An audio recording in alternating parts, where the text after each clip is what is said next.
saya bahas terkait dengan fenomenologi. Yang pertama, pengertian fenomenologi. Yang kedua, bagaimana cara pengumpulan data dalam metode fenomenologi. Yang ketiga, cara menganalisis data dalam fenomenologi. Yang keempat, contoh metode fenomenologi. Dan yang terakhir, kelima, dampak dari metode fenomenologi. Langsung saja ke poin pertama, apa sih pengertian dari fenomenologi? Fenomenologi adalah pendekatan filsafat yang berfokus pada deskripsi langsung dari pengalaman subjektif manusia.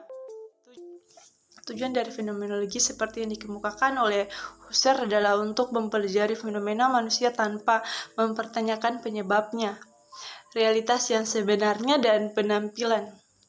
Menurut Husserl, mengenai teori fenomenologi murni terdapat 6 konsep, yaitu intensionalitas, noema, noesis, eposi, reduksi eidetik, dan esensi pengalaman.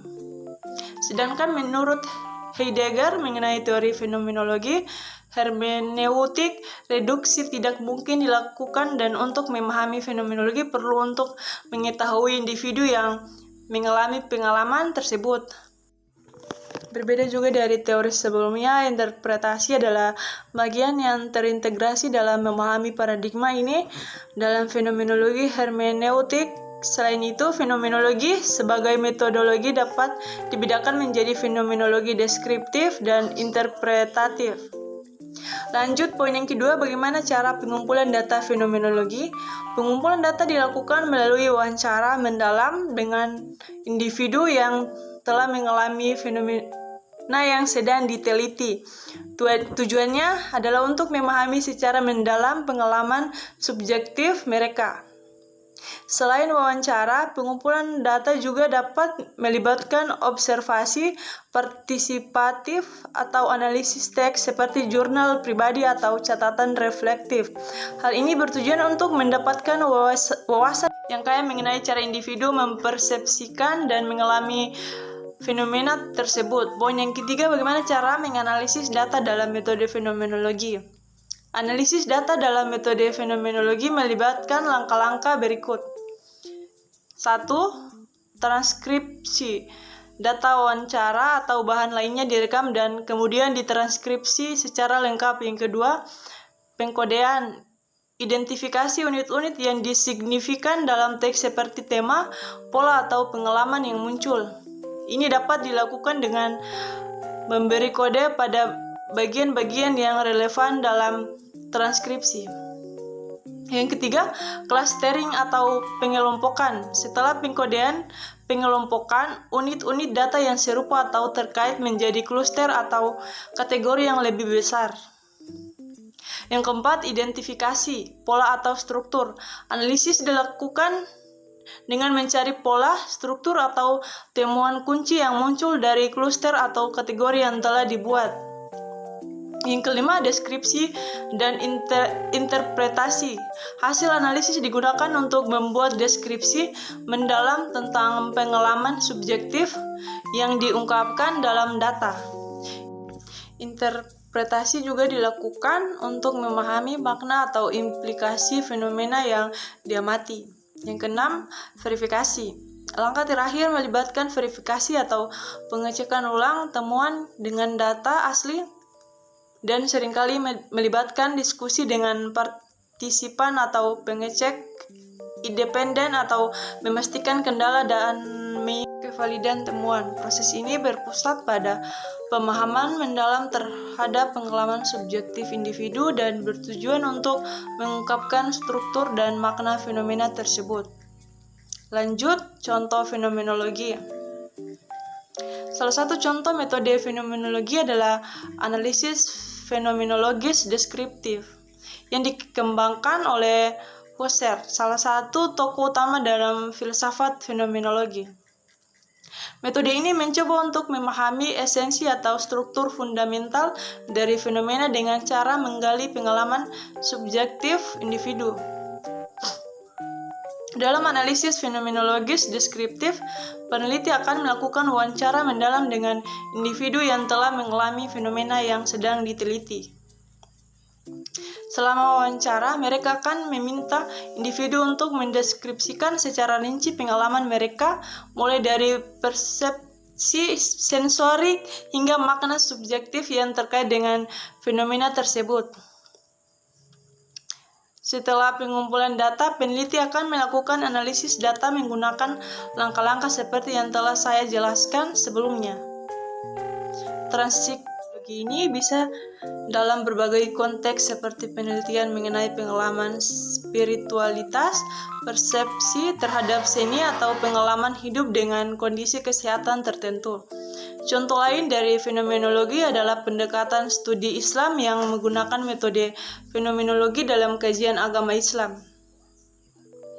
Contoh pendekatan fenomenologi dalam kajian Islam antara lain acara tahlilan atau acara doa bersama yang diadakan di rumah keluarga orang yang meninggal. Yang kedua, berziarah, berkunjung ke makam atau kuburan untuk mendoakan almarhum atau almarhumah.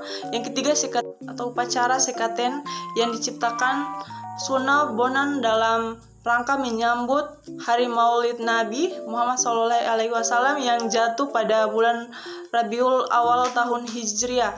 Fenomenologi mencakup pencarian esensi, makna, dan struktur fundamental dari pengalaman keberagaman manusia. Pendekatan ini mencoba menggabungkan sifat objektif dan subjektif yang ada dalam diri setiap pengkaji agama. Dampak dari fenomenologi terdiri atas beberapa aspek. Yang pertama, pendekatan yang berbasis pengalaman subjektif atau fenomenologi fokus pada pengalaman subjektif yang dialami individu yang disebut sebagai intensionalitas. Yang kedua, fokus pada sesuatu yang dialami dalam kesadaran individu, atau penelitian fenomenologi fokus pada sesuatu yang dialami dalam kesadaran individu yang disebut sebagai intensionalitas. Yang ketiga, keterarahan atau kesadaran. Intensionalitas adalah keterarahan kesadaran yang merupakan keterarahan tindakan yang bertujuan pada satu objek. Yang keempat, keterarahan tindakan. Intensional juga merupakan keterarahan tindakan, yakni tindakan yang bertujuan pada satu objek. Yang kelima, metode pemikiran untuk memperoleh ilmu pengetahuan baru. Fenomenologi sebagai metode tidak hanya digunakan dalam filsafat, tetapi juga dalam ilmu-ilmu sosial dan pendidikan.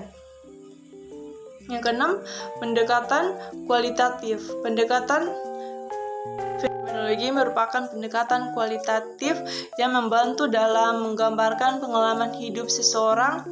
Yang ketujuh, menggambarkan pengalaman hidup. Metode fenomenologi berfokus mempelajari fenomena yang berdampak pada individu. Yang kedelapan, mengidentifikasi suatu fenomena. Pendekatan ini menyoroti kekhususan dan mengidentifikasi suatu fenomena yang dirasakan oleh individu dalam suatu situasi. Yang kesembilan, mempelajari kesamaan dalam perilaku. Lantas, seperti apakah contoh nyata dari riset atau penelitian fenomena? Itu juga dapat digunakan untuk mempelajari kesamaan dalam perilaku sekelompok orang. Yang ke-10, berakar pada psikologi, pendidikan, dan filsafat. Penelitian fenomenologi berakar pada psikologi, pendidikan, dan filsafat. Yang ke-11, tujuan untuk mengekstra data paling murni. Tujuannya adalah untuk mengekstra data paling murni yang belum pernah dicapai sebelumnya. 12, tidak dapat digunakan untuk studi yang menunjukkan kausalitas atau dampak intervensi pada sampel. Penelitian fenomenologi eksistensial tidak dapat digunakan untuk studi yang menunjukkan kausalitas atau dampak intervensi pada sampel. Kelebihan dan kekurangan metode fenomenologi. Kelebihan yang pertama, menggambarkan pengalaman hidup seseorang. Yang kedua, berfokus mempelajari fenomena yang berdampak pada individu. Yang ketiga, mengidentifikasi suatu fenomena yang dalam suatu situasi. Yang keempat, dapat digunakan untuk mempelajari kesamaan dalam perilaku sekelompok orang. Yang kelima, tujuan utama adalah untuk mengekstra data paling murni yang belum pernah dicapai sebelumnya. Kekurangan, tidak dapat digunakan untuk studi yang menunjukkan kausalitas atau dampak intervensi pada sampel. Yang kedua, tidak memerlukan latar belakang pengetahuan yang kuat dan pemahaman yang mendalam tentang subjek yang dijelaskan. Yang ketiga, tidak menggunakan rekaman dalam pengamatan. Yang keempat, studi dalam skala luas lebih cocok dilakukan dengan metode survei. Yang kelima, tidak memerlukan konten atau maknanya atau yang mewakili objek bersama dengan kondisi. Itu saja yang bisa saya sampaikan, lebih dan kurangnya saya mohon maaf. Wabillahi taufiq wa hidayah. Wassalamualaikum warahmatullahi wabarakatuh.